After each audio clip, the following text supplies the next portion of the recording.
इंसान के बदन में बिल्कुल बीचों बीच में उसकी नाफ होती है। नाफ, बहुत दिलचस्प बात यह है कि नाफ ही से इंसान का बच्चा पैदा होता है और नाफ ही से उसको ग़िज़ा मिलती है।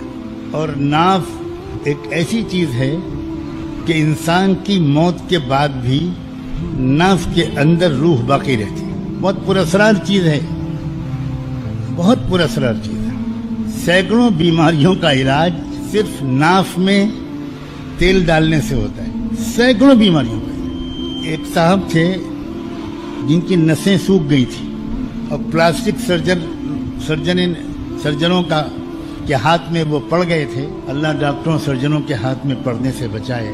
बड़े दिल से आमीन कहा है आपने, काफ़ी भुगत चुके हैं आप।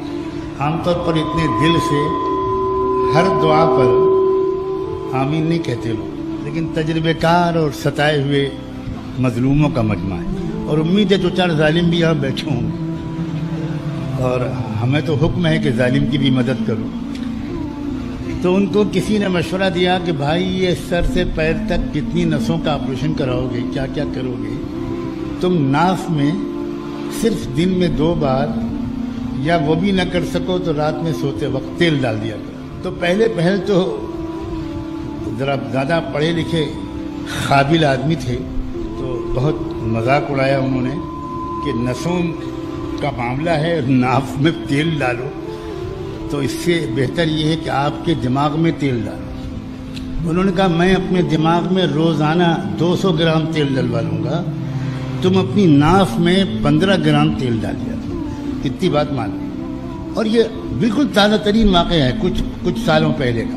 उन्होंने नाफ में तेल डालना शुरू किया और अपनी जवानी से के मुकाबले में ज़्यादा जवान हो गए। सब क्या सिस्टम है खुदा का कि नाफ में अल्लाह ताला ने ये सलाहियत रखी है कि जब नाफ में तेल डाला जाता है तो वो नाफ में सिग्नल पहुंचता है दिमाग से कि फलां नस में तेल की कमी है, यानी वो सुकड़ गई है, सिमट गई है, सूख गई है, तो वहाँ से वो तेल सीधे वहीं पहुँचता है। ये इंसान भी अजब बेवकूफ़ मखलूक है। ये कंप्यूटर जैसी चीज़ को देखकर बहुत हैरान रहता है, क्या चीज़ बना दी है कंप्यूटर बनाने वालों ने। अरे खुदा के बंदो, तुम खुद सर से पैर तक 10 अरब कंप्यूटरों से ज़्यादा पेचीदा हो। इंसान क्या है?